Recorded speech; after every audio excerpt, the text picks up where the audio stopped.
ఘటనలు మినహా ప్రశాంతంగా పోలింగ్ ప్రక్రియ అయితే కొనసాగింది. ప్రస్తుతం కౌంటింగ్ కొనసాగుతోంది. అప్డేట్స్ మా కరెస్పాండెంట్ నవీన్ వరంగల్ నుంచి అందిస్తారు. వరంగల్ సిచ్యువేషన్ ఏంటి నవీన్?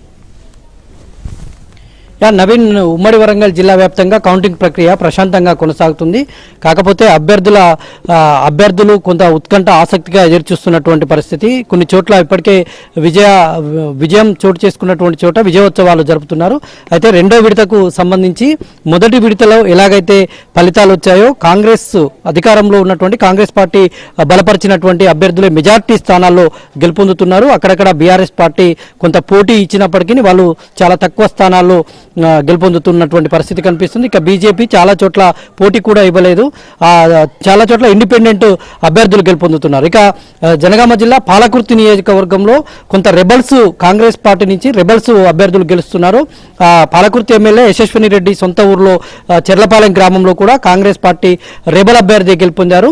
తర్వాత చాలా చోట్ల ఇటు మహబూబాబాద్ జిల్లాలో కూడా చాలా చోట్ల రెబల్ అభ్యర్థుల బెడద పార్టీకి కొంత ఇబ్బందికరంగా మారిందని చెప్పవచ్చు. చాలా చోట్ల కాంగ్రెస్ గెలుపొందినప్పటికీ బీఆర్ఎస్ కూడా ఆ మేరకు పోటీ ఇస్తోంది.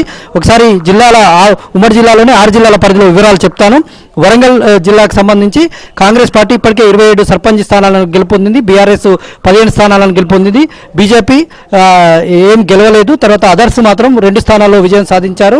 ఇటు హనుమకొండ జిల్లా విషయానికి వస్తే అక్కడ 15 మంది కాంగ్రెస్ పార్టీకి సంబంధించినటువంటి సర్పంచ్లు గెలిచారు. అదేవిధంగా బీఆర్ఎస్ నుంచి 6, బీజేపీ నుంచి 1 గెలుపొందారు. ఇక్కడ ఇతర అభ్యర్థులు 3 గెలుపొందారు. మహబూబాబాద్లో కాంగ్రెస్ 55, బీఆర్ఎస్ 16, బీజేపీ 0, తర్వాత అదర్స్ 7. ములుగు జిల్లాలో కాంగ్రెస్ 28, బీఆర్ఎస్ 4, బీజేపీ ఏం గెలవలేదు, అదర్స్ 3.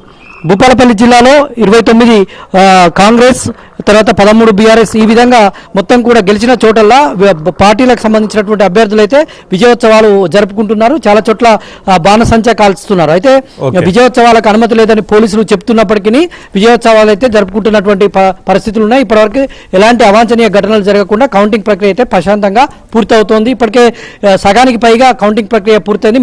మేజర్ గ్రామ పంచాయతీల్లో మాత్రం ఇంకా మధ్యరాత్రి వరకు కూడా కొనసాగే అవకాశం ఉంది.